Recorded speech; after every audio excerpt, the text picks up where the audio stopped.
കാർഷിക കേരളത്തിന് പുതുമാതൃകയുമായി വീണ്ടും ചാത്തമംഗലം വെള്ളന്നൂരിലെ കരിക്കിനാരി സുനിൽകുമാർ. വ്യത്യസ്തമായ പറക്കും ഞാറുകൾ കൃഷിയിറക്കിയാണ് ഇത്തവണ സുനിൽകുമാർ ശ്രദ്ധേയനാകുന്നത്. ഓരോ തവണയും വ്യത്യസ്തത മാത്രമാണ് ചാത്തമംഗലം വെള്ളന്നൂരിലെ കരിക്കിനാരി സുനിൽകുമാറിന്റെ കൃഷിയുടെ പ്രത്യേകത. ഇത്തവണയും പുതിയൊരു കൃഷിപ്പാടവുമായാണ് വെള്ളന്നൂരിലെ പാണ്ടിപ്പാടത്തെ കൃഷിയിടത്തിലേക്ക് ഇറങ്ങിയത്. പറക്കും ഞാറുകൾ അഥവാ പാരച്യൂട്ട് ഞാറുകളാണ് ഇപ്രാവശ്യത്തെ പ്രത്യേകത.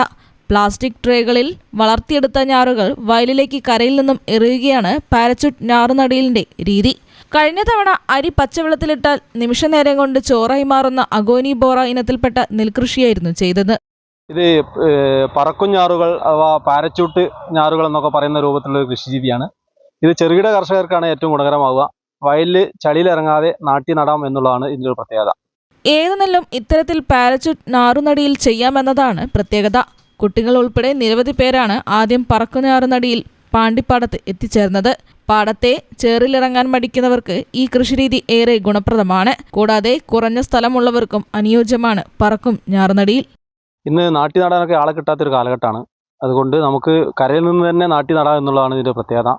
പാകപ്പെടുത്തിയ വിത്തുകൾ സീഡ് ട്രേയിൽ മുളപ്പിക്കുകയാണ് ഇത് ചെയ്യുന്നത്. അപ്പോൾ ആ സീഡ് ട്രേയിൽ മുളച്ച വിത്തുകൾ കരയിൽ നിന്ന് തന്നെ ചളിയിലിറങ്ങാതെ ചളിയിലേക്ക് പാകപ്പെടുത്തിയ ചളിയിലേക്ക് എറിഞ്ഞ് ഞാറാക്കി നടുന്ന ഒരു രീതിയാണിത്. ഏത് ഞാറും ഇതേപോലെ നമുക്ക് തയ്യാറാക്കാം. അതിൻ്റെ മൂപ്പിനനുസരിച്ചുള്ള ഇപ്പോൾ 20 ദിവസമായ ഞാറാണിത്. ഇത് നവരേൻ്റെ ഞാറാണ് നമ്മളിവിടെ ചെയ്യുന്നത്. KSRTCയിൽ കണ്ടക്ടറായ സുനിൽകുമാറിന്റെ പുതുമയുള്ള വ്യത്യസ്തമായ ഈ പറക്കും ഞാറുനടിയിൽ ഇനി മറ്റിടങ്ങളിലെ വയലുകളിലേക്ക് കൂടി വ്യാപിച്ചേക്കാം. News bureau, Mavoor.